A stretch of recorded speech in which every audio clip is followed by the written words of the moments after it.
Pardon.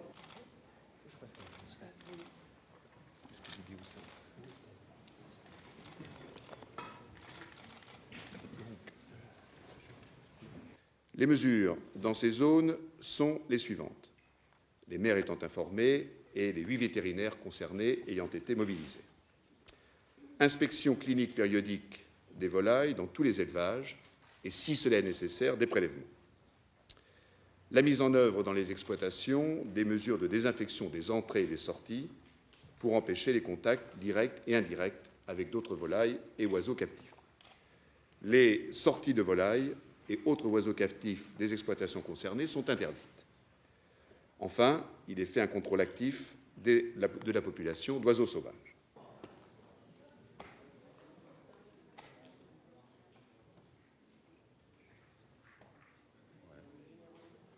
Aucun élevage de volailles, à ce jour, dans notre pays, n'est touché par l'influenza aviaire. Aucun élevage de volailles n'est touché dans notre pays.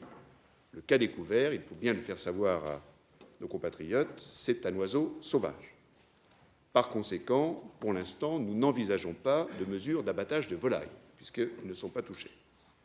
Naturellement, nous travaillons en permanence avec l'AFSA pour évaluer le risque en continu. La viande de volaille, et ça a été rappelé hier soir également par mon collègue le ministre de la Santé, ne présente aucun danger pour la consommation. Les mesures de confinement qui étaient applicables dans 58 départements sont désormais généralisées. Si le confinement n'est pas pratique, je pense que le vaccin est... Sur la vaccination, vous savez qu'elle aura donc lieu dans les zones humides des Landes, de Loire-Atlantique et de Vendée, et que nous vaccinerons également les oiseaux des eaux et les parcs ornithologiques qui ne sont pas confinés. Tout cela concerne 900 000 oiseaux. Nous devons pour ce faire avoir une autorisation de l'Union européenne que nous aurons mardi, ce qui veut dire que dès mercredi, les opérations de vaccination commenceront. 3 millions de doses seront sur place, 18 vétérinaires participeront à ces opérations. Elles dureront 1 mois.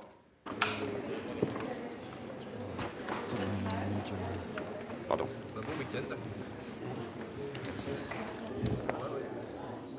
T'étais pas branché, Nico? Tu l'as déjà débranché? C'est moi qui l'ai débranché. Ah, d'accord.